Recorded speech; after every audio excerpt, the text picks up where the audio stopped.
Sue Webber.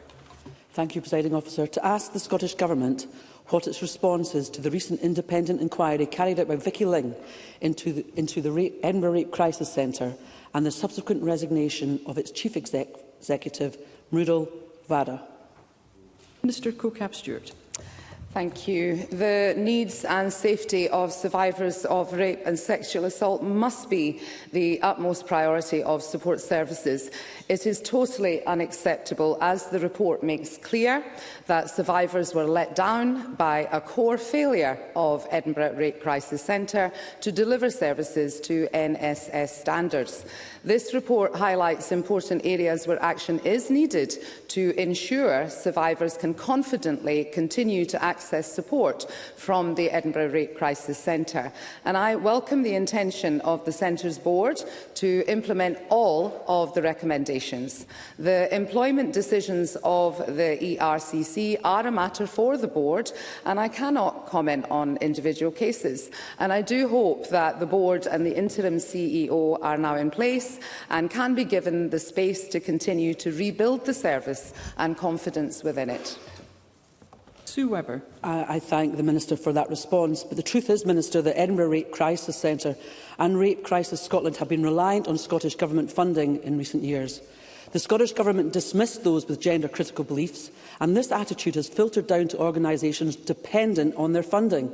This has led to the extraordinary situation where Rape Crisis Scotland and others came out in support of the SNP's Gender Self-ID Bill and condemned critics for spreading apparent misinformation.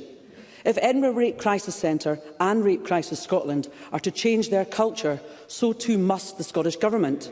So will the Minister commit to a complete reset of this Government's priorities so that women's safety, rather than gender ideology, takes precedence when it comes to tackling violence against women and girls? Minister.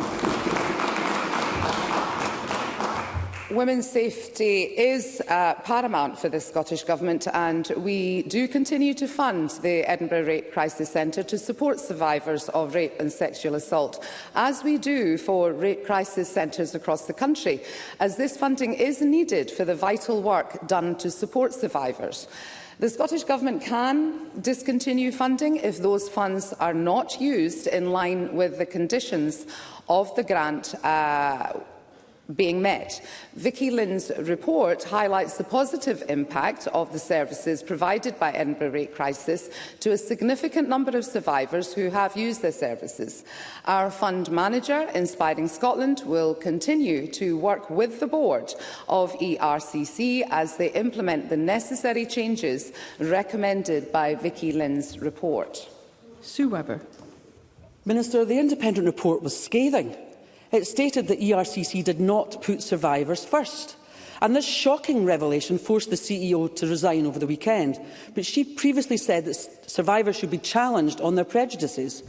But the ERCC's culture of ostracising those with gender-critical beliefs was enabled by Nicola Sturgeon, who described concerns about gender self-identification as not valid. So do you agree with me, Minister, that it's time for the leadership of ERCC to step down and indeed to allow for an entire change of culture? So too should the Chief Executive of Rape Crisis Scotland, who championed the very policies that have been the centre of this entire caustic situation. Minister. It is not for us as the Scottish Government to comment on individual organisations' employment and retention processes. The Board of Rape Crisis Scotland is responsible for all employment decisions of their staff. Thank you. I call Ash Regan.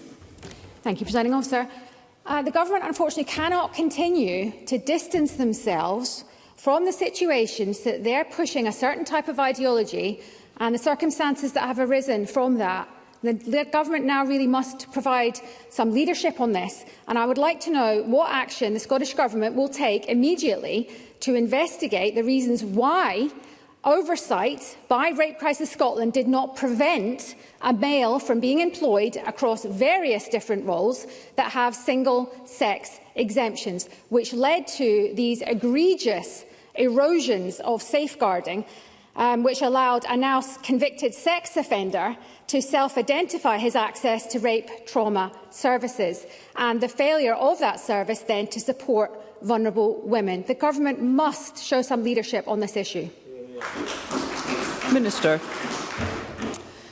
Thank you. The Scottish Government strongly supports the separate and single-sex exemptions in the 2010 Act, which can allow for trans people to be excluded when this is a proportionate means of achieving a legitimate aim. It is the responsibility of the service providers to interpret and comply with the Equality Act. We would expect that the wishes of survivors about the sex of their support worker to be followed. I am pleased that the Edinburgh Rape Crisis Centre Board has publicly stated that single-sex provision has been reintroduced at the centre. Rachel Hamilton. Presiding Officer, in response to the ERCC report, Rape Crisis Scotland stated that they had been concerned for 16 months that the Edinburgh Rape Crisis Centre, and I quote, did not provide dedicated women-only spaces as required by national service standards, while declaring to RCS that they were adhering to the standards. What can the Minister do to improve adherence and enforceability to Rape Crisis National Services Scotland, and can she confirm that all other 16 member rape crisis centres are currently providing dedicated women-only spaces? Minister. Thank you. The report did also highlight that whilst many service users also did receive an excellent service, whilst obviously some were significantly let down by the organisation. I've sort of lost track of the question, I'm afraid. The role of the government, as I stated in my previous questions, was through our funding that legitimate route. We will continue to work with Inspiring Scotland to make sure that all the conditions are met. Thank you. Faisal Chowdhury. Thank you, Presiding Officer. We recognise this is a damning report on organisations which should be providing a vital service to women during an incredibly difficult time. Female survivors should be treated with respect and choose what's best for them. All referrals to the service have now been stopped, leaving survivors with no help. Where will these women be directed to now? What action is the Scottish Government taking to ensure women and girls in Edinburgh and Lothians can access this vital service? Minister. Rape Crisis Scotland continue to provide a service, and Mr Chowdhury is correct in that he says that no external referrals are being taken, but people, women, of course, can self-refer. And I would like to reiterate that violence against women is a fundamental violation of human rights and is totally unacceptable. We must root out that and tackle toxic masculinity and gender inequality that leads to violent harassment and misogyny and abuse against women. And we should stand against it and call it out when we see it. Pam Gossel.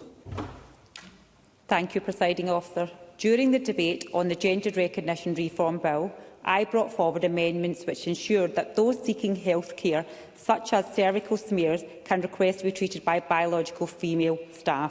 Unfortunately, these amendments were rejected by the SNP government.